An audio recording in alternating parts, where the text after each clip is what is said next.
With President Biden headed to Delaware in less than an hour, he leaves behind a White House still trying to craft the right message for Democrats skeptical of the new deal on the debt limit. According to Politico, one of those messages is simply this: it could have been a lot worse. I want to bring in California Democratic Congresswoman Barbara Lee, who is also running for U.S. Senate. Always good to see you, Congresswoman.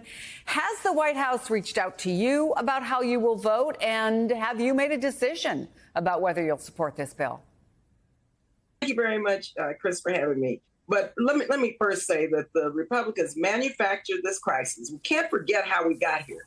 And in fact, they were holding the American people and the most vulnerable hostage. And their bill that they moved forward with and passed, the MAGA extremist Republicans, is their roadmap in terms of how they want to cut spending that would hurt the most vulnerable. Now, having said that, I'm looking at this bill, and I have talked with many people in the White House. They're conducting a great series of briefings and outreach, drilling down on the bill.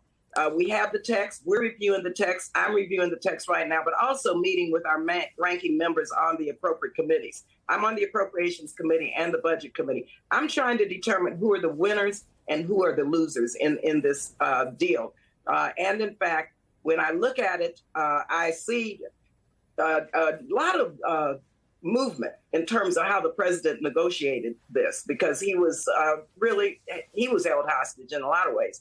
But also I see a lot of problems that we're going to talk about later with the various officials from the White House. Well, I'm hearing from other people who are saying exactly what you're saying, Congresswoman. In fact, I spoke to your colleague Debbie Dingell just a short time ago. Let me play a little bit of what she told me.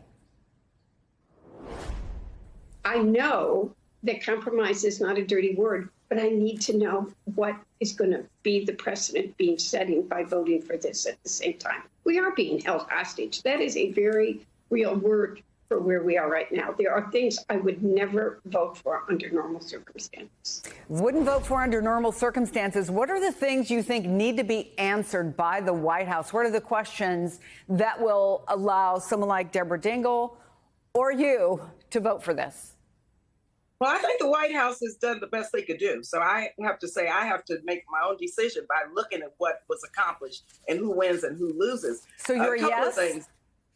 When you look at, and the devil is in the details, of course, when you look at a lot of these rescissions on domestic spending, I mean, there are cuts to child care, for example. When you look at defense, and I'm one of those who believe that an $886 billion defense budget or requirement that's going into this bill, juxtaposed against the defense, has never passed an audit. They have had 5 audits, which I worked with Republicans to include in a bill. Were not audited, the only agency. And in fact, they failed 5 audits. And here we're going to put $886 billion there. And when you look at defense, we know for a fact there's over 150 in waste, fraud, and abuse. And so this is one aspect of it that a lot of members are looking at, but comparing that to what these rescissions are in domestic spending. And so we have a lot to look at. We have to look at who wins and who loses. It looks like that some of these work requirements for the most vulnerable up to 54 years, I mean, there are a lot of people who can't work for a variety of reasons, but who don't deserve to be held hostage again to work requirements. So there are many, many provisions of this negotiation and this bill that I'm looking at. Finally, I'll just say we fought for a clean debt ceiling, and we fought to make sure that they weren't joined together because, again, as a member of the Appropriations and Budget Committees, we do our work. But if they were going to do that, we wanted parallel bills. But it looks like the negotiations would put this in one bill, which sets a precedent for future debt ceiling negotiations, which I'm not happy about, because we should pay our bills. That's who we are as a country. We incur debt and we should pay our bills. California Congresswoman and U.S. Senate candidate Barbara Lee, always good to see you. Thank you so much for coming on the program. Appreciate it.